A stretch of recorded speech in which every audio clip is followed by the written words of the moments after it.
내 나이 62세에 재혼. 한 달 만에 너무 미치도록 후회했습니다. 제게도 이런 일이 일어날 줄은 미처 생각지 못했습니다. 그 사람의 외형만을 보고 판단한 제 잘못이 컸죠. 그는 마치 거미 같았습니다.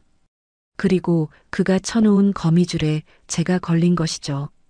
정말 조용히 지내고 싶은 마음이 컸는데 하마터면 순간의 선택이 10년을 좌우할 뻔했습니다. 만일 여러분들 중 재혼을 고민하고 계신 분이 있다면 제 이야기를 잘 들으시고 신중히 선택하시길 바랍니다. 이야기 시작 전 구독과 좋아요, 알림 설정 눌러주시고 여러분의 생각을 댓글로 남겨주세요. 저는 강수연입니다. 올해 59이죠. 서울에서 병원 행정직으로 일하다가 은퇴하고 나서 부모님이 남겨주신 청도 시골집을 민박으로 고쳐서 살고 있어요. 처음엔 혼자 사는 게 막막했습니다. 서울에서 바쁘게 살다가 갑자기 조용한 시골로 내려오니까 적응이 쉽지 않더라고요. 그래도 시간이 지나면서 제법 단단해졌다고 생각했죠. 혼자서도 잘 살 수 있구나, 이런 마음이 들었거든요. 그런데 그날 오후였습니다. 문득 현관벨이 울렸어요. 누가 올까 싶어서 문을 열어보니 단정한 인상의 남성이 서 있더라고요. 나이는 50대 후반 정도로 보였습니다. 안녕하세요. 민박 예약하고 싶은데 괜찮을까요? 목소리가 참 차분했어요. 말수는 많지 않아 보였지만 어딘지 모르게 신뢰감이 드는 사람이었습니다. 성함을 물어보니 한도윤이라고 하더라고요. 방을 안내해드리면서 간단한 이야기를 나눴습니다. 도윤은 별말을 안 했지만 가끔 제 얼굴을 바라볼 때가 있었어요. 그런데 그 시선이 불편하지가 않았습니다. 오히려 따뜻한 느낌이었죠. 저녁 시간이 되자 도윤이 부엌으로 왔어요. 뭔가 도와드릴 일 없을까요? 아니에요, 괜찮습니다. 그런데도 계속 부엌 근처에 있으면서 이런저런 이야기를 하더라고요. 어디서 왔는지, 뭐 하는 사람인지는 묻지 않았어요. 민박 손님들한테 너무 사적인 질문은 안 하는 게 좋다고 생각했거든요. 대신 도윤이 먼저 말했습니다. 여기 와보니까 마음이 좀 편해지네요. 그 한마디가 가슴 어딘가를 울렸어요. 왜 그랬을까요? 단순한 손님의 인사말인데도 뭔가 특별하게 들렸습니다. 식사를 하면서도 도윤은 조용했어요. 하지만 가끔 눈이 마주칠 때마다 살짝 미소를 지었죠. 어색하지 않은 미소였습니다. 마치 오래된 지인처럼 자연스러운 느낌이었어요. 밤이 되고 각자 방으로 들어갔는데 이상하게 잠이 안 왔어요. 평소라면 혼자 있는 게 편했는데 그날은 누군가 집안에 있다는 게 새삼 신기했습니다. 복도에서 도윤의 발걸음 소리가 들렸어요. 화장실 가는 소리, 물 틀어놓는 소리, 다시 방으로 돌아가는 소리. 그런 일상적인 소리들이 왜 그렇게 정겨웠을까요? 다음 날 아침 일찍 일어나서 아침 준비를 하고 있는데 도윤도 일찍 일어났더라고요. 일찍 일어나시네요. 네, 원래 새벽형 인간이에요. 간단한 아침 식사를 함께 했습니다. 도윤은 정말 예의 바른 사람이었어요. 식사 후에 설거지도 도와주려고 하고 쓰레기도 분리수거까지 해서 내놓고 하룻밤 묵고 가시는 거죠? 그런데 도윤 표정이 조금 아쉬워 보였어요. 네, 그런데 정말 좋았습니다. 오랜만에 편안하게 잤어요. 그 말을 들으니까 저도 모르게 뿌듯했습니다. 민박 일을 시작한 지 얼마 안 됐는데 손님이 만족해하니까 기분이 좋았죠. 도윤이 짐을 챙기고 나가는 걸 배웅했어요. 차에 타기 전에 한 번 더 인사를 하더라고요. 정말 감사했습니다. 그리고는 차를 타고 떠났습니다. 저는 그 뒷모습을 한참 바라봤어요. 왜 그랬을까요? 평범한 하룻밤 손님이었는데 뭔가 아쉬운 마음이 들었습니다. 그날 저녁 혼자 저녁을 먹으면서 생각했어요. 도윤 같은 사람이 다시 오면 좋겠다는 마음이 들었습니다. 조용하고 예의 바르고 무엇보다 함께 있어도 불편하지 않은 사람이었거든요. 그런데 그날 밤 일이 생겼어요. 저녁을 다 먹고 나서 부엌에서 설거지를 하고 있었습니다. 형광등 불빛이 창문에 환하게 비치고 있었죠. 그런데 문득 뭔가 이상한 느낌이 들었어요. 창문 밖을 보니까 어둠 속에서 뭔가 스치는 그림자가 보였습니다. 처음엔 바람에 나뭇가지가 흔들리는 줄 알았어요. 그런데 잠깐 저희 집 앞마당에는 큰 나무가 없거든요. 심장이 철렁했습니다. 혹시 누군가 있는 건 아닐까? 설마 도둑이 들려고 하는 건 아니겠죠? 시골이라고 해서 완전히 안전한 건 아니니까요. 급하게 불을 끄고 조심스럽게 창문 쪽으로 다가갔어요. 커튼 사이로 살짝 밖을 내다봤습니다. 그런데 아무것도 보이지 않았어요. 그냥 고요한 밤이었죠. 아마 착각이었나 보다 싶어서 다시 설거지를 마저 했습니다. 그런데 계속 신경이 쓰였어요. 뭔가 누군가가 지켜보고 있는 것 같은 느낌이 들었거든요. 잠자리에 들어서도 마음이 편하지 않았습니다. 혹시 정말 누군가 있었던 건 아닐까? 그런 생각이 계속 맴돌았어요. 결국 거의 새벽이 되어서야 잠들 수 있었습니다. 다음 날 아침에 일어나서 제일 먼저 한 일이 뭐였는지 아세요? 집 주변을 한 바퀴 돌아봤어요. 혹시 발자국이나 이상한 흔적이 있나 싶어서요. 다행히 특별한 건 없었습니다. 그런데 우편함을 확인하러 나갔다가 깜짝 놀랐어요. 우편함 안에 작은 쪽지 하나가 들어 있었거든요. 누가 넣었을까요? 쪽지를 펼쳐보니까 이렇게 적혀 있었습니다. 따뜻했어요. 고맙습니다. 글씨체가 남자 글씨 같았어요. 그리고 이 글씨 어디서 본 것 같은데 순간 머릿속이 복잡해졌습니다. 혹시 어제 본 그림자가 도윤이었을까요? 그 사람이 어젯밤에 다시 왔다가 쪽지를 남기고 간 건 아닐까요? 그렇다면 왜 그랬을까? 왜 그냥 가지 않고 밤에 다시 와서 집 주변을 어슬렁거렸을까요? 그것도 몰래 말이에요. 한편으로는 뭔가 낭만적이라는 생각도 들었어요. 마치 영화에서나 볼 법한 일이잖아요. 떠났다가 다시 돌아와서 쪽지를 남기고 가는 거. 그런데 동시에 좀 섬뜩하기도 했습니다. 왜 정정당당하게 오지 않고 밤에 몰래 왔을까요? 무슨 이유가 있었을까요? 아니면 정말 제가 착각한 건일까요? 며칠 동안 그 일이 계속 신경 쓰였어요. 쪽지는 서랍에 넣어뒀는데 가끔 꺼내서 다시 보곤 했습니다. 따뜻했어요. 고맙습니다. 이 간단한 문장이 왜 이렇게 마음에 남는 걸까요? 그리고 사흘 뒤였나요? 또 현관벨이 울렸습니다. 문을 열어보니까 도윤이 서 있었어요. 반가우면서도 약간 당황스러웠죠. 안녕하세요. 또 왔네요. 네, 안녕하세요. 도윤은 저번과 똑같이 차분한 목소리로 인사했어요. 그런데 제가 쪽지 이야기를 꺼내야 할까 말까 고민이 되더라고요. 이번에도 하룻밤 묵고 가실 건가요? 그런데 도윤이 뜻밖의 말을 했습니다. 혹시 한 달 정도 정기적으로 머물 수 있을까요? 일주일에 한두 번씩 와서 며칠씩 묵고 싶은데 한 달 정기 투숙이라니 생각지도 못한 제안이었어요. 한 달 정기 투숙이라는 말에 처음엔 좀 당황했어요. 그런데 생각해 보니까 나쁘지 않았습니다. 민박 수입도 안정적이고 도윤은 조용한 사람이니까 큰 문제가 될 것 같지도 않았거든요. 좋습니다. 그럼 일주일에 며칠 정도 오실 생각이세요? 한 번 올 때마다 2, 3일 정도 머물려고 해요. 그렇게 도윤의 정기 투숙이 시작됐습니다. 처음 며칠은 정말 조용했어요. 도윤은 자기 방에만 있거나 산책을 나가거나 했죠. 저와 마주치는 일도 많지 않았고요. 그런데 일주일 정도 지나면서 조금씩 달라지기 시작했어요. 도윤이 민박집 일에 관심을 보이기 시작한 거예요. 마당 풀이 너무 자랐네요. 제가 좀 배워드릴까요?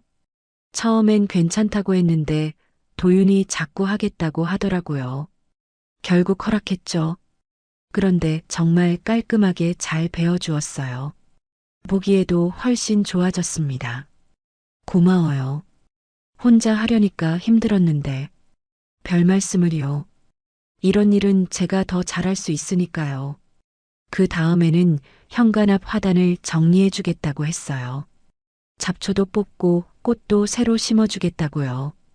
이것도 처음엔 사양했는데 도윤이 워낙 하겠다고 하니까 맡겼습니다. 며칠 후에 보니까 화단이 정말 예뻐졌어요. 어디서 꽃을 구해왔는지 색색깔 꽃들이 가지런히 심어져 있었죠. 지나가는 사람들도 예쁘다고 하더라고요. 어디서 이런 꽃들을 구하셨어요? 읍내 화원에서 좀 사왔어요. 집이 화사해야 기분도 좋아지잖아요. 도윤은 그런 식으로 하나둘씩 민박집 일에 손을 대기 시작했어요. 무거운 짐이 있으면 대신 나르겠다고 하고 전구가 나가면 갈아주고 수도꼭지가 새면 고쳐주고 처음엔 고마웠습니다. 정말로 혼자 하기 힘든 일들이었거든요. 특히 무거운 것들 나르는 건 제가 하기엔 벅찼어요. 도윤이 도와주니까 훨씬 편했죠. 그런데 어느 순간부터는 조금 이상한 기분이 들기 시작했어요. 도윤이 너무 자연스럽게 이 집의 주인인 것처럼 행동하는 것 같았거든요. 수연 씨, 싱크대 아래 배수관이 좀 막힌 것 같은데 제가 뚫어드릴까요? 어떻게 그걸 아셨어요? 아, 설거지할 때 물이 잘 안 빠지는 것 같아서요. 그때부터 조금씩 의문이 들기 시작했어요.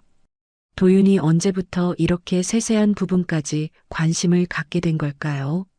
손님이라면 그냥 자기 방에서 지내면 되는 건데, 그런 생각을 하고 있던 어느 날 저녁이었어요. 저녁을 먹고 나서 거실에서 텔레비전을 보고 있는데 도윤이 조심스럽게 말을 꺼냈습니다.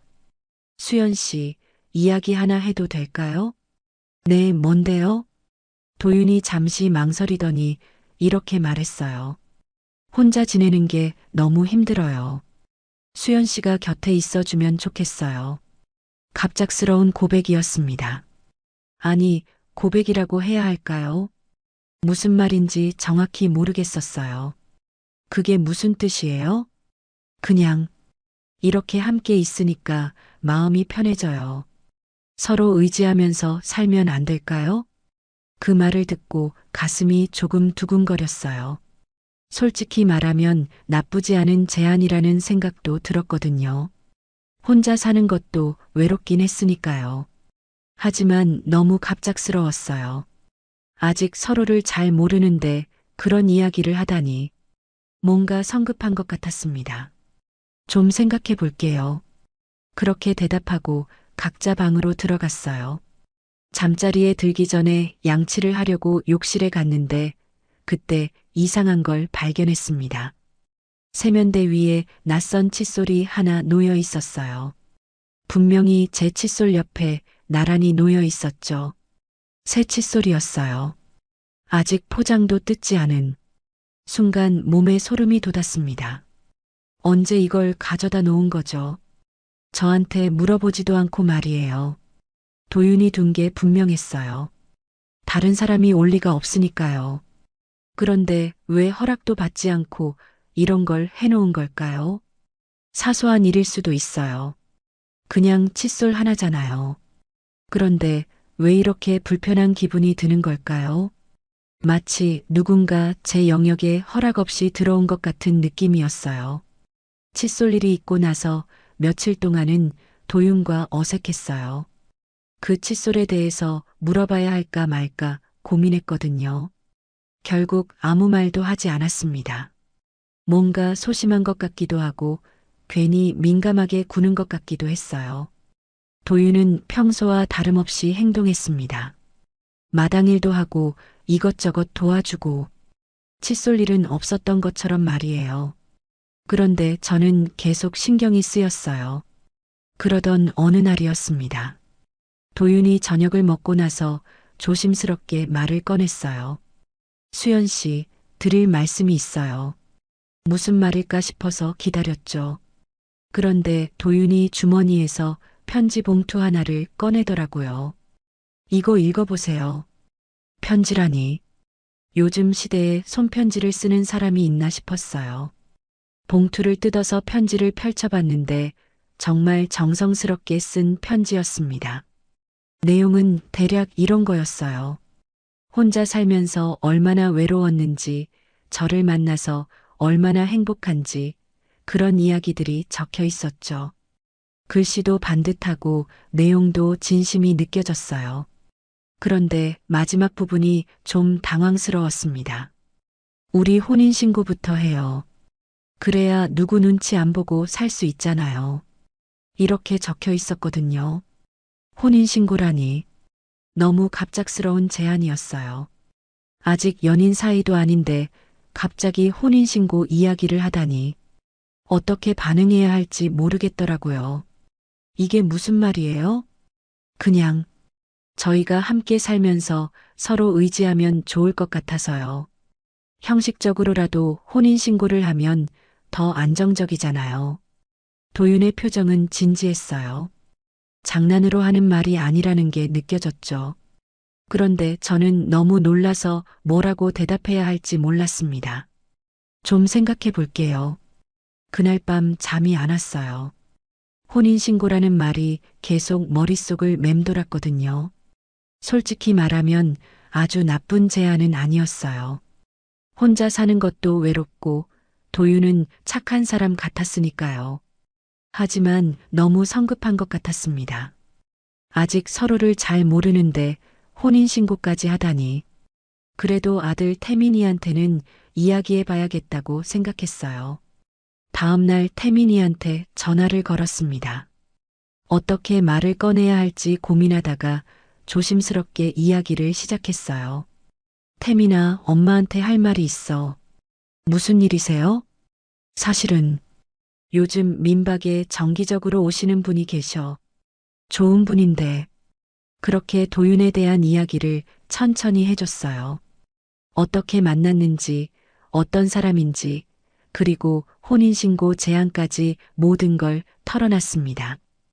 태민은 처음엔 깜짝 놀라는 것 같았어요. 한동안 말이 없더니 이렇게 물었죠. 엄마는 그분을 어떻게 생각하세요? 좋은 사람 같아. 나한테도 잘해주고 집안일도 도와주고. 그런데 너무 갑작스럽게 혼인신고 이야기를 하는 게 좀 이상하지 않나요? 역시 태민도 그렇게 생각하는군요. 저도 같은 생각이었거든요. 그런데 태민이 잠시 고민하더니 의외의 말을 했어요. 엄마가 좋으시면 한번 믿어보는 것도 나쁘진 않죠. 그래도 조심은 하세요. 태민의 말을 듣고 나니까 마음이 조금 정리되는 것 같았어요. 아들이 반대하지 않으니까 용기가 생겼달까요? 며칠 더 고민해 본 후에 도윤에게 말했습니다. 혼인신고 해봅시다. 도윤은 정말 기뻐했어요. 그렇게 혼인신고를 하기로 결정했습니다. 그런데 그날 밤 이상한 일이 있었어요. 잠자리에 들기 전에 방문을 잠그려고 하는데 문고리 안쪽에 미세한 흠집 같은 게 보였거든요. 자세히 보니까 긁힌 자국이었어요. 마치 뭔가 날카로운 걸로 긁은 것 같은. 언제 생긴 흠집일까요? 전에는 없었던 것 같은데. 순간 소름이 끼쳤습니다. 혹시 누군가 제 방문을 열려고 시도한 건 아닐까요? 아니면 제가 너무 예민하게 생각하는 걸까요? 그 작은 흠집 하나가 왜 이렇게 불안하게 만드는 걸까요? 혼인신고를 결정한 날 밤에 이런 걸 발견하다니. 뭔가 불길한 예감이 들었어요. 혼인신고를 한 다음 날이었어요. 도윤이 평소보다 더 적극적으로 행동하기 시작했습니다. 마치 이제 정말 이 집의 주인이 된 것처럼 말이에요. 아침을 먹고 나서 제가 핸드폰을 테이블에 놓아뒀는데 도윤이 그걸 만지작거리더라고요. 수연 씨, 핸드폰 비밀번호가 너무 단순해요. 어떻게 그걸 아세요? 아, 그냥 보니까 1234더라고요. 이런 건 너무 위험해요. 제가 바꿔드릴까요? 순간 당황했어요. 언제 제 핸드폰 비밀번호를 본 거죠? 제가 누르는 걸 옆에서 봤다는 건가요? 괜찮아요. 그냥 쓸게요. 요즘 개인정보 털리는 일이 많잖아요. 복잡하게 바꿔드릴게요. 도윤은 제 말을 듣지 않고 핸드폰을 가져가서 뭔가 조작하기 시작했어요. 저는 어쩔 줄 모르고 그냥 지켜봤습니다. 이제 안전해졌어요. 새 비밀번호는 나중에 알려드릴게요. 뭔가 이상했어요. 왜 제 허락도 없이 비밀번호를 바꾸는 거죠? 그것도 새 비밀번호를 나중에 알려준다니. 제 핸드폰인데 말이에요. 며칠 뒤에는 더 이상한 일이 있었어요. 도윤이 은행에 다녀오겠다고 하더라고요. ATM에서 돈 좀 뽑아올게요. 요즘 어르신들 노린 범죄가 많다고 하니까 제가 대신 다녀올게요. 아니에요. 제가 할 수 있어요. 아니에요. 혹시 모르잖아요. 카드 복사하는 범죄도 있고 비밀번호 훔쳐보는 사람들도 있고 말은 저를 걱정해서 하는 것 같았어요. 하지만 뭔가 위화감이 들었습니다. 왜 갑자기 이런 걸 자처하는 걸까요? 카드하고 비밀번호 주세요. 금방 다녀올게요. 결국 카드를 줬어요. 거절하기가 어려웠거든요. 도윤이 워낙 당연하다는 듯이 말하니까 말이에요. 그런데 도윤이 돌아와서 한 말이 더 당황스러웠습니다. 앞으로는 제가 이런 일들 다 처리할게요. 부부가 됐으니까 당연한 거죠. 부부라는 말에 가슴이 답답해졌어요. 분명히 혼인신고는 했지만 아직 그런 기분이 아니었거든요. 그런데 도윤은 벌써 모든 걸 당연하게 생각하는 것 같았어요. 일주일쯤 지났을까요? 도윤이 또 다른 제안을 했습니다. 수연 씨, 민박집 명의 일부를 제 이름으로도 넣는 게 어떨까요? 그게 무슨 말이에요? 이제 공동으로 운영하는 거니까요. 절세 효과도 있고 각종 절차도 편해져요. 갑자기 명예 이야기라니. 이건 정말 큰 문제였어요. 이 집은 부모님이 남겨주신 소중한 재산인데 그걸 도윤 명의로 넣는다고요. 좀 생각해 볼게요. 뭘 그렇게 고민해요? 어차피 부부잖아요. 도윤의 말투가 조금 바뀐 것 같았어요. 처음에는 조심스럽고 정중했는데 이제는 좀 더 당당해진 느낌이었죠. 그날 밤에 단골 손님 우재가 왔어요. 우재는 한 달에 한 번씩 오는 손님인데 항상 친절하고 예의 바른 분이었거든요. 저녁을 먹고 나서 우재와 이런저런 이야기를 하고 있었어요. 그런데 우재가 갑자기 핸드폰을 꺼내더라고요. 사장님, 이거 한번 보세요. 우재가 보여준 건 인터넷 뉴스 기사였어요. 제목이 혼인빙자 사기범 재범 주의보였습니다. 요즘 이런 사기가 많다고 해서요. 혹시 모르니까 조심하세요.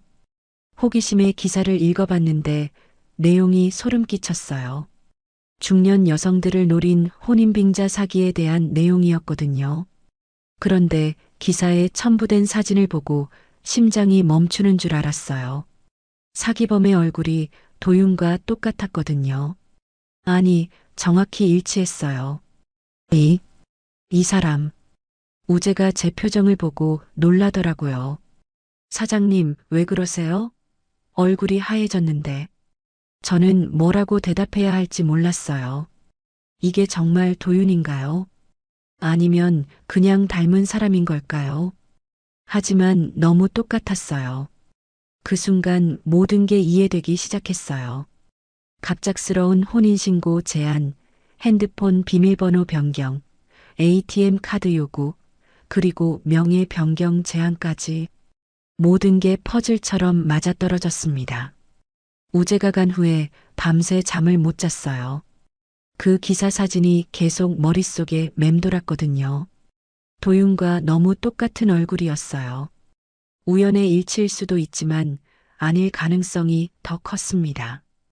다음 날 아침 도윤이 평소처럼 아침 인사를 했어요. 잘 주무셨어요? 그 순간 소름이 돋았습니다. 저를 속이고 있는 사람이 이렇게 자연스럽게 인사를 할 수 있다니. 아니면 정말 다른 사람일까요? 네, 잘 잤어요. 겨우 대답했지만 목소리가 떨렸어요. 도윤이 눈치챌까봐 걱정했는데 다행히 별다른 반응은 없었습니다. 도윤이 산책을 나간 사이에 급하게 태민이한테 전화를 걸었어요. 태민아, 엄마야. 급한 일이 생겼어. 무슨 일이세요? 목소리가 이상한데. 그 도윤 씨 말이야. 혹시 사기꾼일 수도 있어. 태민에게 어제 있었던 일을 모두 이야기했어요. 우재가 보여준 기사, 그 사진 속의 얼굴, 그리고 도윤의 최근 행동들까지 다 털어놨습니다. 엄마, 그럼 당장 확인해 봐야죠. 혼인신고한 지 얼마 안 됐으니까 아직 늦지 않았어요. 어떻게 확인하지? 변호사한테 가서 상담받아 보세요. 제가 아는 변호사님 있어요. 태민의 말이 맞았어요. 확실하게 알아봐야 했습니다. 혹시 제가 잘못 생각한 건지 아니면 정말 사기꾼인지 말이에요. 다음 날 태민과 함께 변호사 사무실을 찾았어요. 변호사님은 중년의 여성분이었는데 차분하고 신뢰할 만한 분 같았습니다. 도윤 씨 신분을 조회해 보고 싶어요. 혼인신고를 하셨다면 신원조회가 가능합니다. 며칠 시간을 주세요. 사흘 후에 변호사님한테서 연락이 왔어요. 사무실로 오라고 하더라고요. 태민과 함께 갔는데 변호사님 표정이 심각했습니다. 조회 결과가 나왔는데요. 좀 충격적일 수 있어요. 변호사님이 서류를 내밀었어요. 그걸 보는 순간 다리에 힘이 빠졌습니다. 본명이 허도일이었어요. 한도윤은 가명이었던 거죠. 그리고 전과 기록이 있었습니다. 혼인빙자 사기 3회, 재산 편취 2회. 이 사람이 상습범이네요. 같은 수법으로 여러 번 사기를 쳤어요. 태민이 제 손을 꽉 잡았어요. 저는 너무 충격받아서 말이 안 나왔습니다. 그럼 저는 완전히 속은 거네요. 네, 안타깝지만 그렇습니다. 다행히 아직 재산 피해는 크지 않은 것 같으니까 빨리 대처하세요. 집으로 돌아오는 길에 모든 게 정리되기 시작했어요. 처음 만났을 때부터 지금까지의 모든 상황들이 퍼즐처럼 맞아떨어졌습니다. 창문 밖에서 본 그림자, 허락 없이 놓인 칫솔, 방문 고리의 흠집, 갑작스러운 혼인신고 제안. 모든 게 계획된 일이었던 거예요. 그의 따뜻한 미소도, 다정한 말투도, 집안일을 도와주는 것도 모든 게 저를 속이기 위한 연기였던 겁니다. 핸드폰 비밀번호를 바꾼 것도, ATM 카드를 요구한 것도, 명예 변경을 제안한 것도 다 제 재산을 노린 거였어요. 엄마, 괜찮으세요? 태민이 걱정스럽게 물었어요. 저는 고개를 끄덕였지만 사실 괜찮지 않았습니다. 이렇게 완벽하게 속을 수 있다니. 이제 어떻게 해야 하지? 일단 허도일한테서 벗어나야 해요. 그리고 피해를 최소화해야죠. 태민의 말이 맞았어요. 더 이상 허도일의 계략에 넘어가면 안 됐습니다. 제 재산을 지켜야 했어요. 그날 밤 허도일이 돌아왔을 때 저는 평소처럼 행동했어요. 아직 아무것도 모르는 척했습니다. 하지만 속으로는 결심했어요. 이 사람에게서 반드시 벗어나겠다고, 그리고 제 재산을 지키겠다고, 더 이상 속지 않겠다고 말이에요. 변호사님과 상의해서 계획을 세웠어요. 허도일을 현행범으로 체포하려면 증거가 필요했거든요. 그래서 허도일이 직접 사기 행위를 하는 순간을 잡기로 했습니다. 며칠 동안 평소처럼 행동했어요. 허도일이 의심하지 않도록 말이에요. 그런데 연기하는 게 정말 힘들었습니다. 그 사람을 보고 있으면 속이 뒤틀렸거든요. 수연 씨, 민박집 명의 변경 서류 준비됐어요. 허도일이 서류 뭉치를 들고 왔을 때 저는 최대한 자연스럽게 반응했어요. 그래요? 한번 볼게요. 서류를 받아보니까 정말 치밀하게 준비했더라고요. 민박집 지분의 절반을 허도일 명의로 넘기는 내용이었어요. 이게 성공하면 제 재산의 절반을 빼앗기는 거였죠. 여기 서명만 하시면 돼요. 그럼 우리가 정식으로 공동 소유자가 되는 거예요. 허도일의 목소리는 여전히 다정했어요. 하지만 이제는 그 다정함이 얼마나 가짜인지 알 수 있었습니다. 잠깐만요. 좀 더 자세히 읽어볼게요. 뭘 그렇게 복잡하게 생각해요. 어차피 부부잖아요. 허도일이 조금 조급해하는 것 같았어요. 빨리 서명받고 싶어 하는 게 느껴졌죠. 그럴수록 저는 더 시간을 끌었습니다. 이 부분이 좀 이해가 안 가는데. 그때였어요. 현관벨이 울렸습니다. 허도일이 깜짝 놀라면서 저를 봤어요. 누가 와요? 모르겠어요. 예약 손님은 없는데. 허도일의 표정이 조금 굳어졌어요. 뭔가 불안해하는 것 같았죠. 저는 천천히 일어나서 현관으로 갔습니다. 문을 열자마자 변호사님과 경찰관 두 분이 들어왔어요. 미리 약속한 대로였죠. 허도일은 깜짝 놀라서 자리에서 벌떡 일어났습니다. 누구세요? 경찰관이 허도일에게 다가가면서 말했어요. 허도일 씨 맞으시죠? 혼인빙자 및 사기 혐의로 체포합니다. 그 순간 허도일의 얼굴이 새하얘졌어요. 당황해서 어쩔 줄 모르는 모습이었죠. 뭔 소리예요? 저는 한도윤이에요. 주민등록번호 확인 결과 허도일이 맞습니다. 묵비권을 행사할 수 있고 경찰관이 미란다 원칙을 읽어주는 동안 허도일은 저를 바라봤어요. 그 눈빛에는 당황함과 분노가 섞여 있었습니다. 수연 씨, 우리 사랑이 진심이었잖아요. 왜 이래요? 허도일이 소리쳤어요. 진심이라고요. 아직도 그런 말을 할 수 있다니. 정말 뻔뻔한 사람이었어요. 저는 차분하게 대답했습니다. 진심이었다면 내 재산이 아니라 내 마음을 지켰겠죠. 허도일이 할 말을 잃었어요. 그제야 자신이 완전히 들통났다는 걸 깨달은 것 같았습니다. 처음부터 계획된 일이었어요. 제가 외롭다는 걸 이용해서 접근한 거죠. 아니에요. 정말 사랑했어요. 그럼 왜 가짜 이름을 썼나요? 왜 전과가 있다는 걸 숨겼나요? 허도일은 더 이상 변명하지 못했어요. 경찰관이 수갑을 채우면서 말했죠. 동행하시죠. 허도일이 끌려나가면서 마지막으로 저를 봤어요. 그 표정에는 원망과 후회가 섞여 있었습니다. 하지만 저는 전혀 동정심이 들지 않았어요. 문이 닫히고 나서야 긴장이 풀렸습니다. 다리에 힘이 빠져서 소파에 주저앉았어요. 변호사님이 걱정스럽게 물었습니다. 괜찮으세요? 네, 괜찮아요. 이제 정말 끝난 거죠? 네, 증거도 충분하고 현행범으로 체포했으니까 문제 없을 거예요. 정말 다행이었어요. 조금만 늦었으면 제 재산을 다 빼앗길 뻔했거든요. 그리고 무엇보다 제가 더 깊이 상처받을 뻔했죠. 허도일이 떠난 집은 갑자기 조용해졌어요. 하지만 이상하게 마음이 편했습니다. 더 이상 연기할 필요도 없고 의심할 필요도 없으니까요. 허도일이 체포된 후 며칠 동안은 정말 혼란스러웠어요. 혼인신고, 무효 처리 절차도 밟아야 했고 경찰서에도 몇 번 가야 했거든요.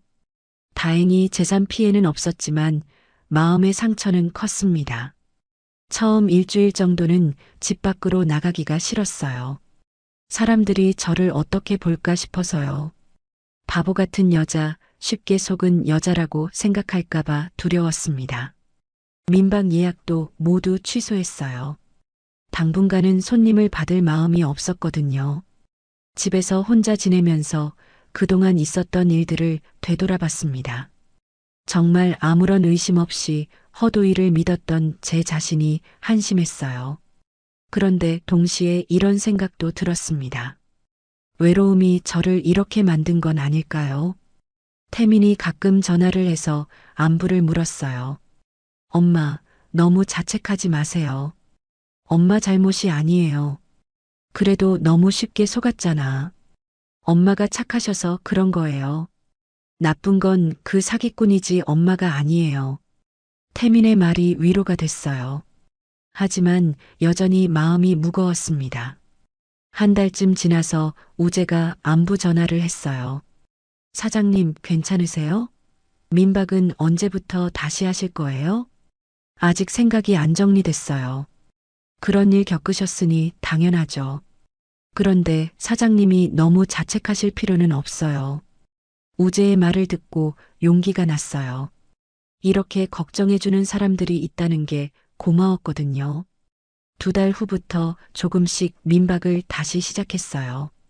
예전만큼 적극적이지는 않았지만 단골 손님들이 하나둘 다시 찾아왔습니다. 그러면서 마당도 다시 정리하기 시작했어요. 허도일이 심어놨던 꽃들은 모두 뽑아버렸습니다. 그 대신 제가 좋아하는 꽃들을 새로 심었어요. 코스모스, 봉선화, 해바라기. 소박하지만 정겨운 꽃들이었죠. 꽃을 심으면서 마음도 조금씩 회복되는 기분이었어요.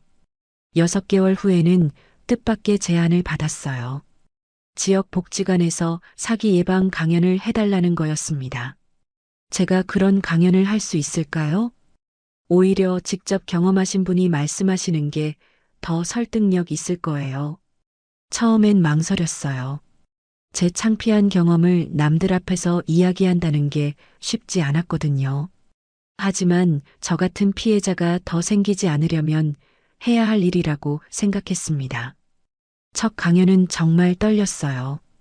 손에 땀이 날 정도였죠. 하지만 시작하고 나니까 할 말이 많았습니다. 저도 똑똑한 사람이라고 생각했어요. 그런데 외로움 앞에서는 판단력이 흐려지더라고요. 청중들이 진지하게 들어주었어요. 특히 저와 비슷한 나이의 여성분들이 공감하는 모습이었죠. 외로움은 죄가 아니에요. 하지만 그 외로움을 사랑이라 착각하는 건 더 큰 죄가 될 수 있어요. 제가 한 말에 모든 분들이 고개를 끄덕였습니다. 그때 느꼈어요. 제 경험이 헛되지 않았다는 걸 말이에요. 그 후로 한 달에 한 번씩 강연을 다니고 있어요. 그리고 단골 손님들과도 작은 모임을 만들었습니다. 한 달에 한 번씩 민박에서 만나서 차도 마시고 이야기도 나누죠. 지금 생각해보면 허도일 사건 이후 제 삶이 더 풍요로워진 것 같아요. 물론 혼자 살고 있지만 전혀 외롭지 않습니다.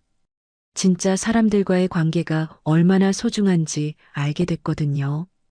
허도일처럼 가짜가 아닌 진짜 마음으로 저를 걱정해주는 사람들이 곁에 있다는 게 얼마나 고마운지요.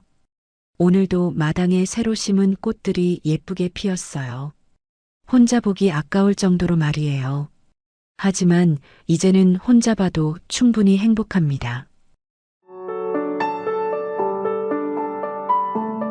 사별 후에 처음 맞게 된 밤, 그의 커다란 손보다 더 깊게 느껴지는 것에 온몸이 떨렸다. 남편과 사별하고서 늘 누군가의 손이 제 어깨에 닿기만 해도 죄를 짓는 기분이 들었습니다. 하지만 남편과 사별 후 3년 정전된 조용한 방 안에서 그 사람은 제 이마에 입을 맞췄어요. 오랜만에 느끼는 이 기분은 저의 몸을 떨게 만들었죠. 매일 외로운 나날을 지냈던 제 마음이 위로받는 느낌이었습니다. 그는 무엇보다 누군가의 품에 안겨 마음껏 울어도 된다는 느낌을 제게 전해줬어요. 저는 이 사람과 어떤 인연으로 만나게 됐을까요? 이야기 시작 전 구독과 좋아요, 알림 설정 눌러주시고 여러분의 생각을 댓글로 남겨주세요. 저는 이정선입니다. 올해 61세죠. 3년 전 남편을 떠나보낸 후 그와 함께 꾸렸던 이 작은 카페에서 혼자 살고 있습니다.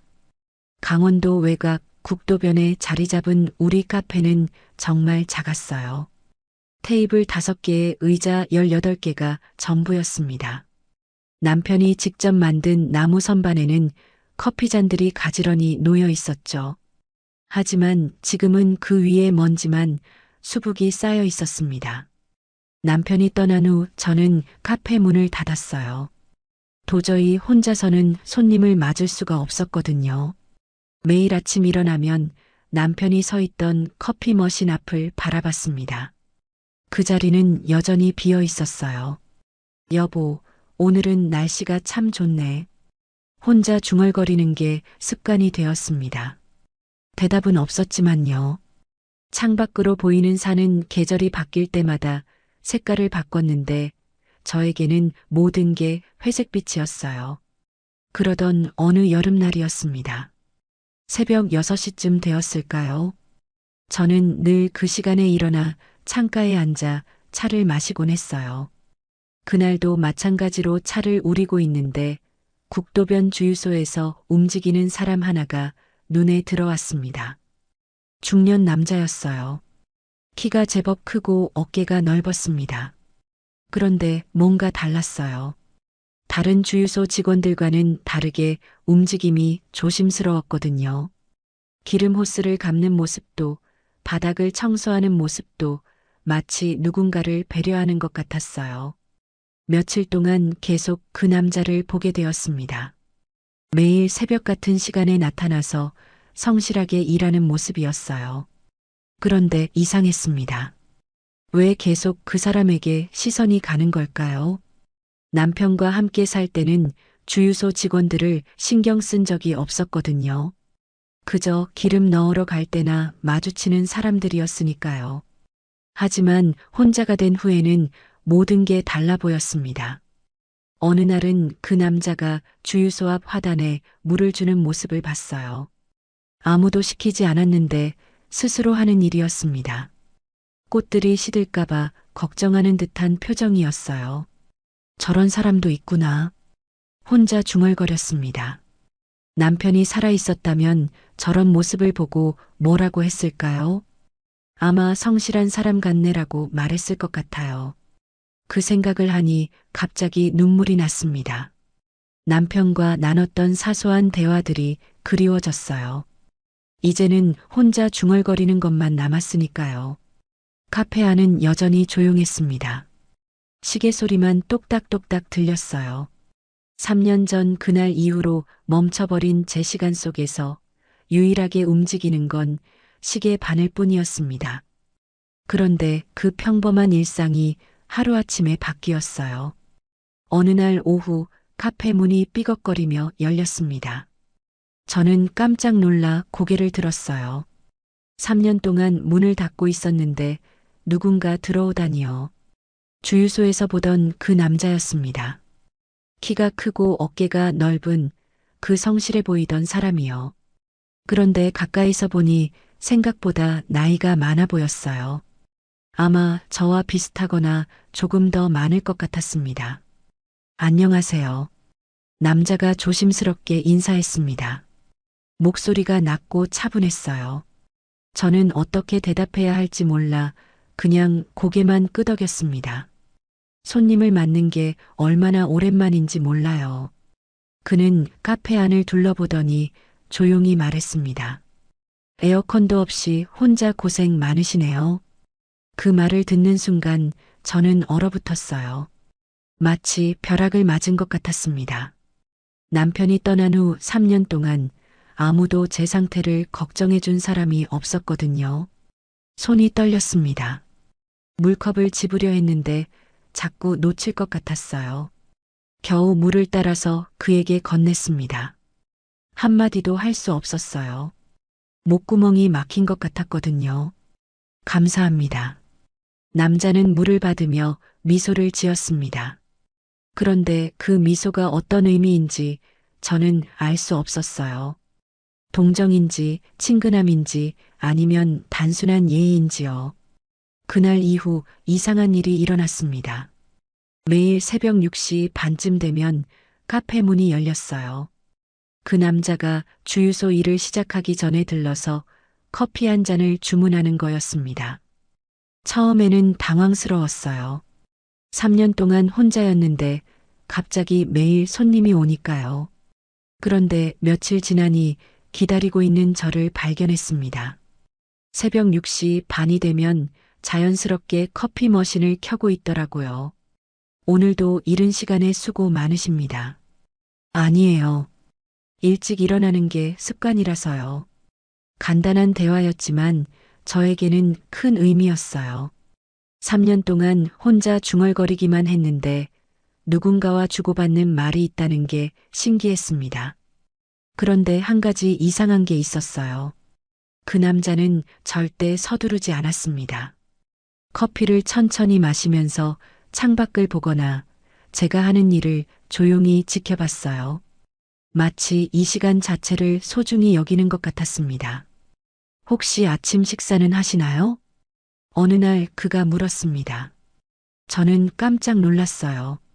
3년 동안 누구도 제 끼니를 걱정해주지 않았거든요. 보통 빵 한 조각 정도만 먹어요. 그럼 제가 가끔 뭔가 가져와도 될까요? 저도 혼자 사는데 많이 만들 때가 있어서요. 그 말에 가슴이 뜨거워졌습니다.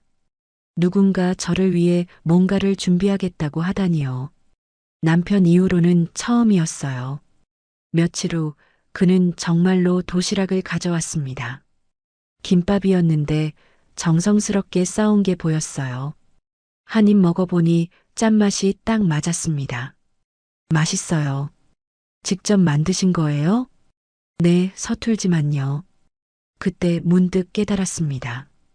이 사람이 내 남편이 죽고 난 뒤 처음으로 내 상태를 물어준 사람이라는 거요. 그 첫마디가 계속 귓가에 맴돌았습니다. 에어컨도 없이 혼자 고생 많으시네요. 그 말 한마디가 저를 다시 살아있게 만들었어요. 누군가 저를 봐주고 있다는 느낌, 그게 이렇게 소중한 줄 몰랐습니다. 그런 평온한 일상이 일주일쯤 계속되었을까요? 어느 날 아침 평소보다 조금 늦게 그가 나타났습니다. 손에 뭔가를 들고 있었어요. 가까이 와서 보니 낡은 털모자였습니다. 제 심장이 멈추는 것 같았어요. 그건 남편의 털모자였거든요. 마지막으로 입원했을 때 쓰던 바로 그 모자였습니다. 회색빛 털실로 짠 소박한 모자였지만 남편이 가장 아꼈던 것 중 하나였어요. 어디서 이걸? 목소리가 떨렸습니다. 그 모자를 언제 잃어버렸는지도 기억이 안 났어요. 아마 남편이 떠난 후 정신이 없을 때였을 거예요. 창고 뒤편에 있었습니다. 그의 목소리도 평소와 달랐어요. 조심스럽고 무거웠습니다. 마치 함부로 다뤄서는 안 될 것을 만진 것처럼요. 이런 건 함부로 못 버리죠. 그 말을 하면서 그의 손이 미세하게 떨리고 있는 걸 봤습니다.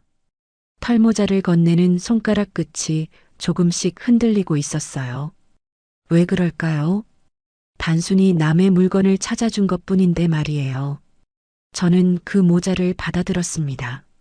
3년 만에 만지는 남편의 체온이었어요. 물론 이미 차갑게 식어버렸지만 여전히 남편의 냄새가 희미하게 남아있는 것 같았습니다. 고맙습니다. 겨우 그 말만 할 수 있었어요. 더 말하면 울 것 같았거든요. 그런데 그는 제 표정을 보더니 자리에 앉지 않고 그냥 서 있었습니다. 오늘은 커피 안 드시고 가세요? 아, 네. 오늘은 그냥 말을 마치지 못하고 그는 문 쪽으로 향했어요. 그런데 문 앞에서 멈춰 서더니 뒤돌아봤습니다. 소중한 것들은 어디 가지 않아요. 다만 우리가 잠깐 놓칠 뿐이죠. 그 말을 남기고 그는 나갔습니다. 저는 한참 동안 그 자리에 서 있었어요. 털모자를 꼭 껴안고서요. 그날 밤 잠이 오지 않았습니다. 털모자를 베개 옆에 두고 계속 바라봤어요.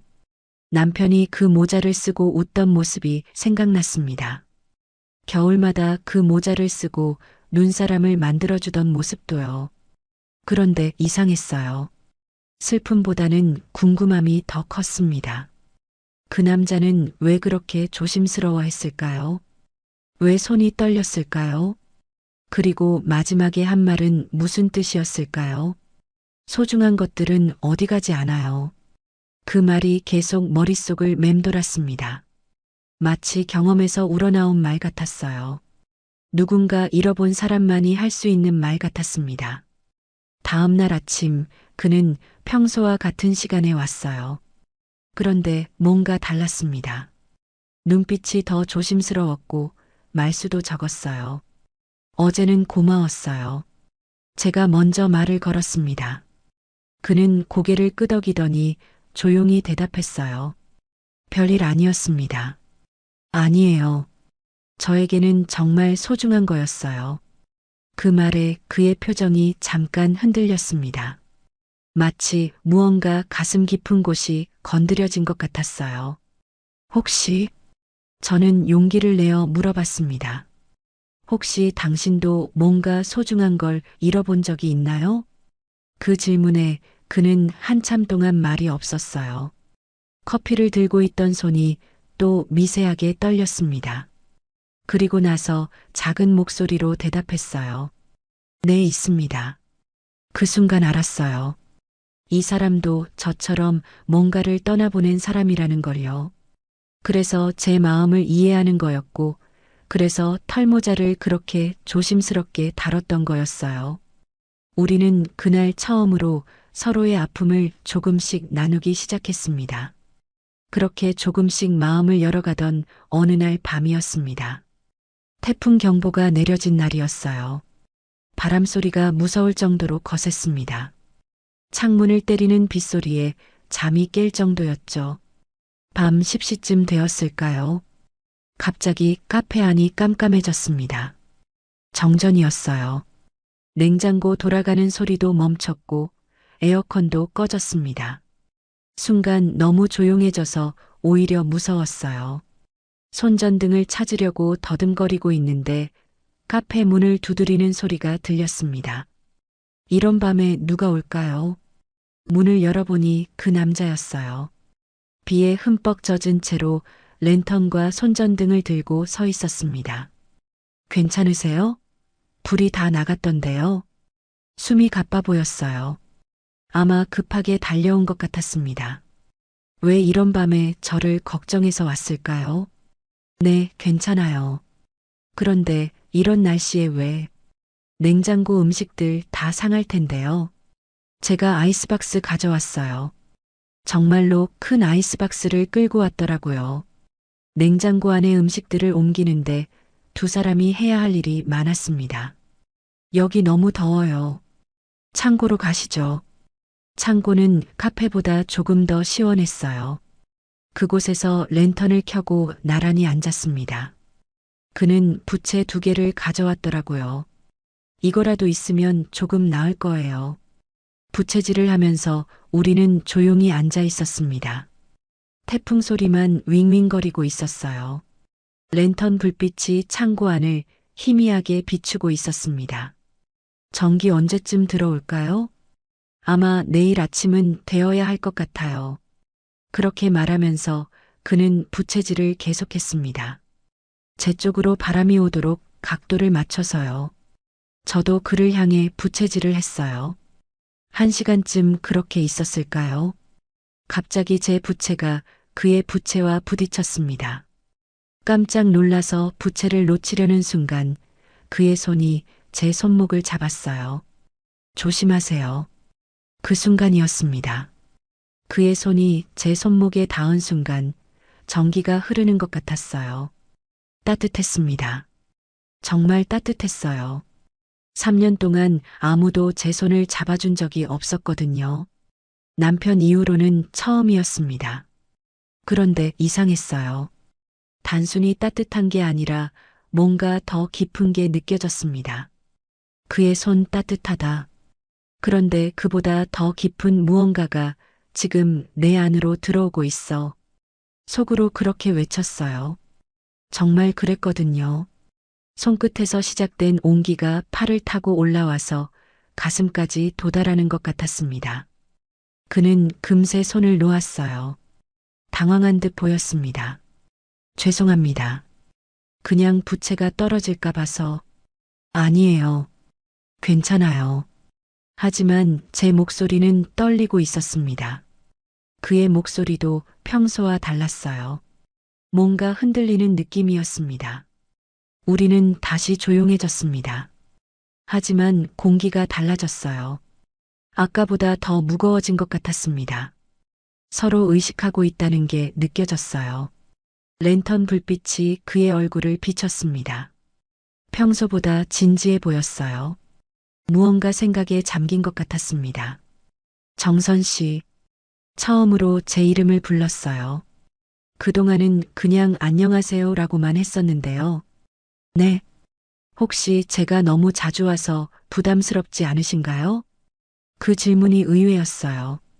오히려 저는 그가 오기를 기다리고 있었는데요. 전혀요. 오히려 말을 멈췄습니다. 오히려 당신이 와야 제가 하루를 시작할 수 있어요 라고 말하고 싶었지만 그럴 용기는 없었어요. 오히려 고마워요. 3년 만에 처음으로 누군가와 이야기할 수 있게 되었거든요. 그 말에 그의 표정이 부드러워졌습니다. 안도하는 것 같기도 했어요. 태풍은 계속 몰아쳤지만 창고 안에 우리는 이상하게 평온했습니다. 그의 손이 기억하고 있는 온기가 아직도 남아 있었어요. 그날 밤 이후 저는 혼란스러웠습니다. 그의 손이 닿았던 손목이 계속 따끔거렸어요. 아니, 따끔거린다기보다는 뭔가 남아있는 느낌이었습니다. 자꾸만 그 순간이 생각났어요. 이상했습니다. 남편을 잃은 지 3년밖에 안 됐는데 다른 남자의 손길에 이렇게 마음이 흔들리다니요. 죄책감이 밀려왔어요. 남편에게 미안하다는 생각이 들었습니다. 다음 날 아침 평소 같으면 6시 반에 커피 머신을 켰을 텐데 그러지 못했어요. 그가 올 시간이 다가오니 가슴이 두근거렸습니다. 이런 제가 싫었어요. 결국 카페 문을 열지 않았습니다. 커튼을 친 채로 숨어 있었어요. 6시 반이 되자 정말로 그가 왔습니다. 문을 두드리는 소리가 들렸지만 나가지 않았습니다. 정선 씨, 괜찮으신가요? 문 밖에서 그의 목소리가 들렸어요. 걱정스러운 목소리였습니다. 하지만 저는 답하지 않았어요. 한참 기다리더니 그는 그냥 갔습니다. 이틀째도 마찬가지였어요. 그는 매일 같은 시간에 와서 문을 두드렸지만 저는 끝까지 문을 열지 않았습니다.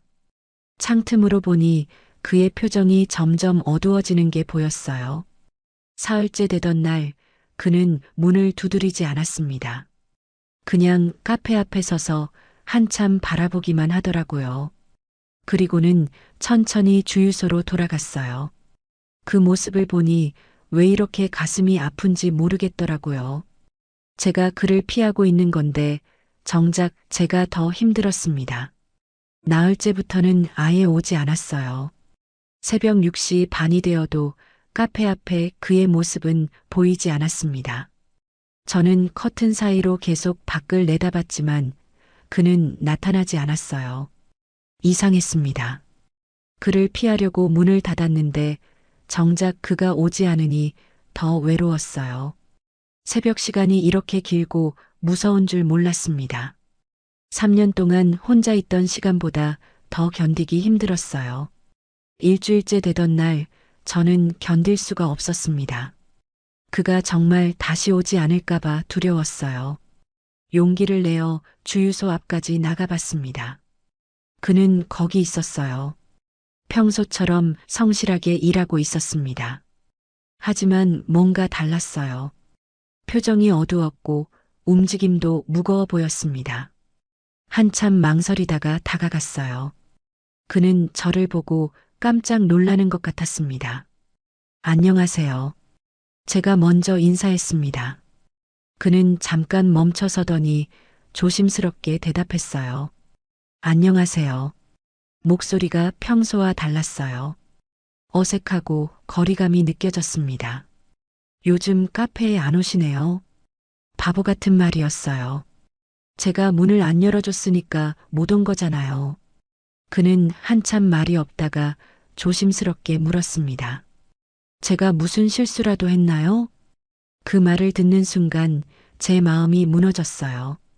실수한 건 저였는데 그는 자신을 탓하고 있었던 거예요. 아니에요. 목소리가 떨렸습니다. 그럼 왜? 오히려 저는 더 이상 거짓말을 할 수 없었어요. 오히려 그날 이후 혼자 있는 게 더 힘들어졌어요. 그 말을 하고 나니 눈물이 났습니다. 일주일 동안 참고 있던 눈물이 터진 거예요. 죄송해요. 제가 이상해졌나 봐요.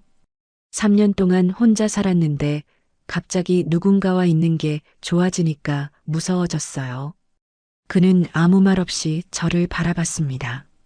그러더니 조용히 말했어요. 무서워하실 필요 없어요. 저도 마찬가지거든요. 네.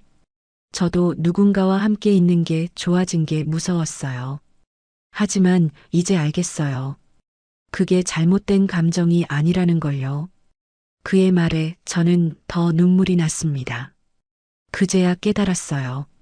저 혼자만 이런 감정을 느끼고 있는 게 아니었다는 걸요. 내일 아침에 다시 와도 될까요? 네, 기다리고 있을게요. 그 말을 하고 나니 일주일 만에 처음으로 마음이 편해졌습니다. 그렇게 다시 일상이 시작되었습니다. 그는 매일 아침 6시 반에 카페로 왔고 저는 기다리고 있었어요. 하지만 뭔가 달라졌습니다. 전보다 더 편안해진 것 같았어요. 그런데 며칠 후 문제가 생겼습니다.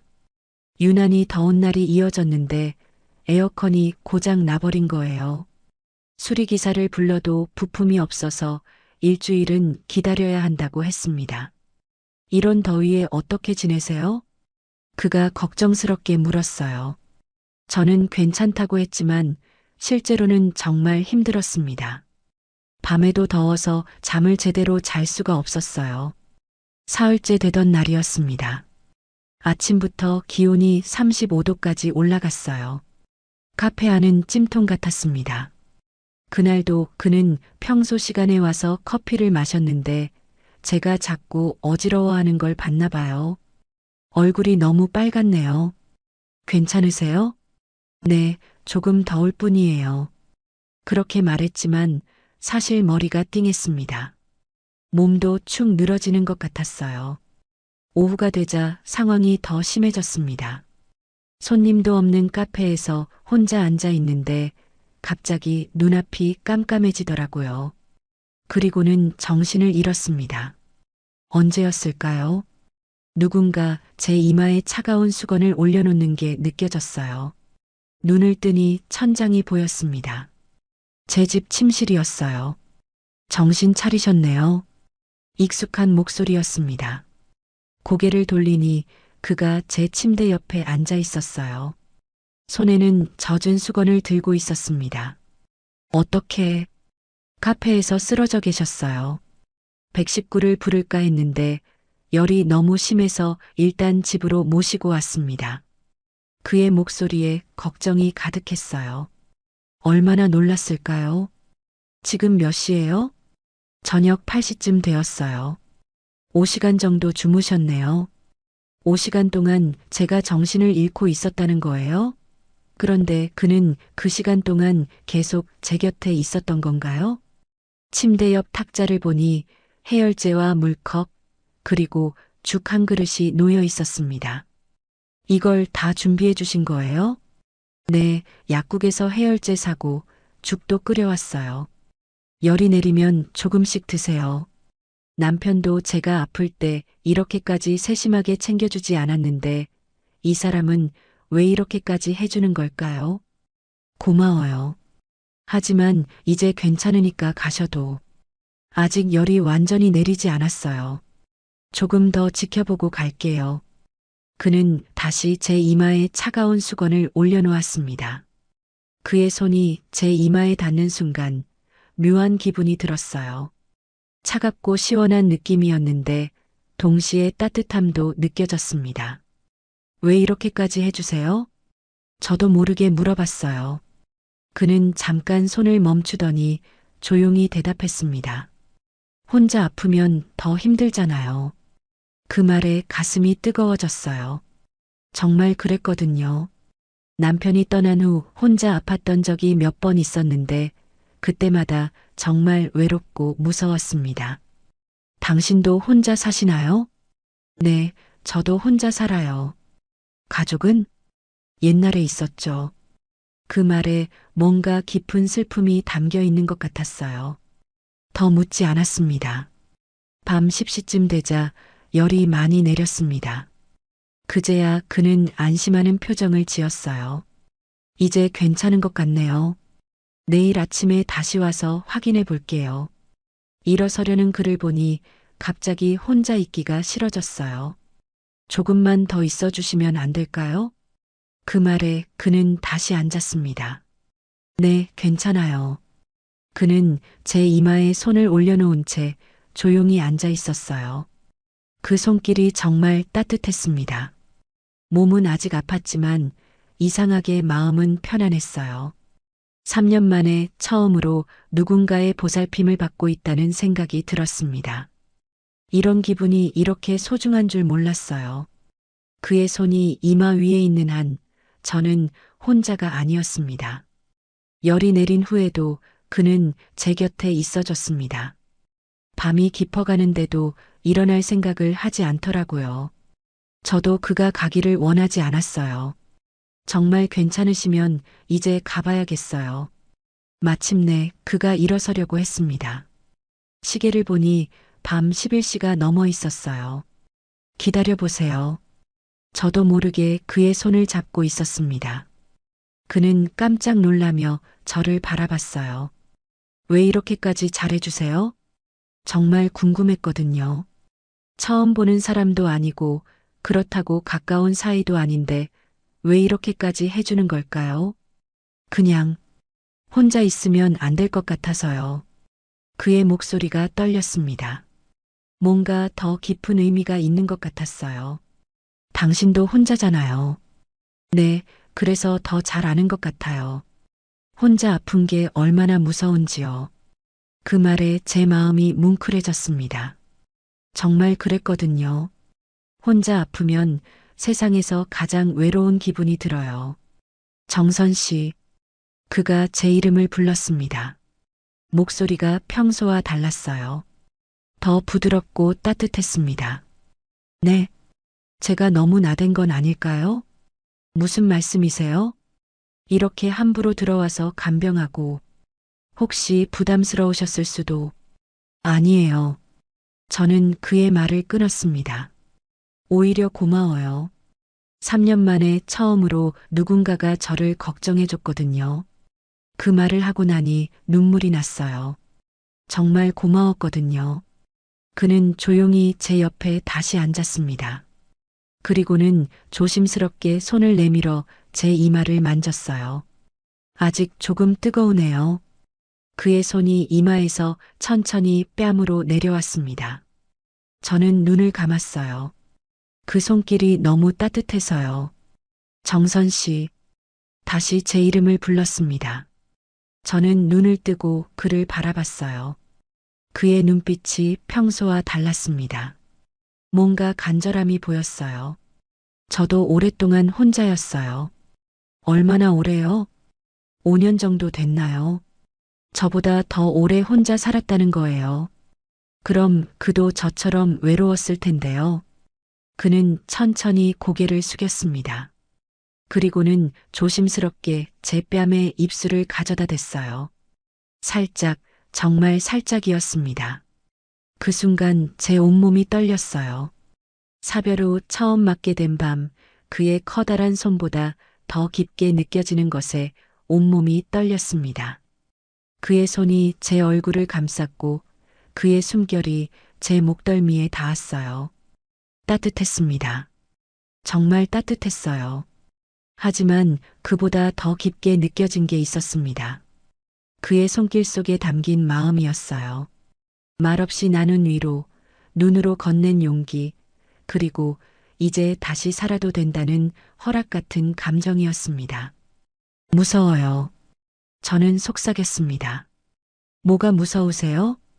이런 제가 무서워요. 남편을 잃은 지 3년밖에 안 됐는데. 괜찮아요. 그가 제 머리를 쓰다듬어 줬습니다. 다시 사는 게 죄는 아니에요. 그 말에 더 눈물이 났습니다. 제가 가장 듣고 싶었던 말이었거든요. 당신 손보다 더 따뜻한 게 있었어요. 제가 말했습니다. 뭐죠? 그건 바로 나를 다시 살아가게 만든 당신 마음이었어요. 그 말을 하고 나니 가슴이 후련해졌습니다. 정말 그랬거든요. 그의 손길도 따뜻했지만 그 속에 담긴 진심이 더 따뜻했어요. 그는 저를 꼭 안아줬습니다. 남편 이후로 처음으로 누군가의 품에 안긴 거였어요. 그런데 죄책감보다는 안도감이 더 컸습니다. 저도 그래요. 그가 제 귀에 속삭였습니다. 당신 덕분에 다시 살 수 있을 것 같아요. 그날 밤 우리는 서로의 외로움을 달래주었습니다. 그리고 다시 사는 법을 배우기 시작했어요. 그날 밤 이후 모든 게 달라졌습니다. 우리는 서로에게 솔직해졌어요. 그도 저처럼 배우자를 잃고 5년 동안 혼자 살아왔다는 걸 알게 되었습니다. 제 이름은 김민수예요. 그가 처음으로 자신의 이름을 말해줬습니다. 김민수? 이제야 그에게 제대로 된 이름이 생긴 것 같았어요. 며칠 후 민수 씨가 조심스럽게 제안했습니다. 혹시 함께 살 생각은 없으세요? 갑작스러운 제안이었어요. 하지만 이상하게 거부감이 들지 않았습니다. 주유소 옆에 작은 방이 하나 있어요. 거기서 함께 지내시면 어떨까요? 카페는 어떻게 하죠? 카페는 그대로 운영하시면 돼요. 저도 주유소 일은 계속할 거고요. 생각해보니 나쁘지 않은 제안이었어요. 혼자 사는 것보다는 훨씬 나을 것 같았습니다. 일주일 후, 저는 카페 2층 살림을 정리해서 주유소 옆 작은 방으로 이사했습니다. 그리 크지 않은 방이었지만 둘이 살기에는 충분했어요. 처음에는 어색했습니다. 3년 동안 혼자 살다가 갑자기 누군가와 함께 지내니까요. 하지만 민수 씨는 제 생활 패턴을 배려해줬어요. 아침에는 여전히 6시에 일어나서 카페로 갔습니다. 민수 씨도 6시 반에 일어나서 커피를 마시러 왔고요. 예전과 똑같았지만 뭔가 다른 기분이었어요. 오늘도 수고하세요. 당신도 오늘 하루 화이팅이에요. 작은 대화였지만 하루를 시작하는 힘이 되었습니다. 저녁에는 함께 밥을 먹었어요. 민수 씨가 요리를 잘해서 맛있는 음식을 많이 해줬습니다. 남편도 요리를 해줬지만 민수 씨 요리는 또 다른 맛이었어요. 맛있어요. 어디서 배우신 거예요? 혼자 살면서 배웠어요. 처음에는 라면밖에 못 끓였는데요. 그 말에 웃음이 났습니다. 저도 남편이 떠난 후 요리하는 법을 새로 배웠거든요. 한 달쯤 지나자 완전히 익숙해졌습니다. 카페와 주유소에는 매일 따뜻한 불빛이 켜졌어요. 제가 카페에서 일할 때 민수 씨는 주유소에서 일하고 저녁에는 함께 시간을 보냈습니다. 행복해요. 어느 날 저녁 함께 차를 마시면서 말했습니다. 저도요. 민수 씨도 미소를 지었어요. 처음에는 죄책감이 들었어요. 남편을 잃은 지 얼마 안 됐는데 다른 사람을 좋아하게 되니까요. 저도 그랬어요. 아내한테 미안한 마음이 들었습니다. 민수 씨도 아내를 잃었구나. 그래서 제 마음을 그렇게 잘 이해해줬던 거예요. 하지만 이제는 알겠어요. 다시 사는 게 죄가 아니라는 걸요. 맞아요. 오히려 살아있는 사람의 의무인 것 같아요. 그 말에 고개를 끄덕였습니다. 정말 그런 것 같았어요. 계절이 바뀌고 또 바뀌었습니다. 우리는 서로에게 익숙해졌고 서로를 아끼게 되었어요. 처음에는 동반자 같은 느낌이었는데 점점 진짜 사랑으로 변해갔습니다. 정선 씨, 네, 사랑해요. 민수 씨가 처음으로 그 말을 했습니다. 저도 그 말을 기다리고 있었어요. 저도 사랑해요. 61세에 다시 찾은 사랑이었습니다. 젊을 때의 사랑과는 달랐어요. 더 깊고 더 소중했습니다. 어느 날 저는 깨달았어요. 그날 밤 느꼈던 그 깊은 감정이 무엇이었는지 말이에요. 당신 손보다 더 깊었던 건 내 고요한 삶을 다시 움직이게 만든 사랑이었어요. 민수 씨에게 말했습니다. 저도 그래요. 당신 덕분에 다시 살 수 있게 되었어요. 우리는 서로 손을 잡았습니다. 처음 만졌을 때처럼 따뜻했지만 이제는 떨리지 않았어요. 편안하고 든든했습니다. 주유소와 카페에는 오늘도 따뜻한 불빛이 켜집니다. 그리고 그 불빛 아래서 우리는 매일 다시 사는 법을 배우고 있어요.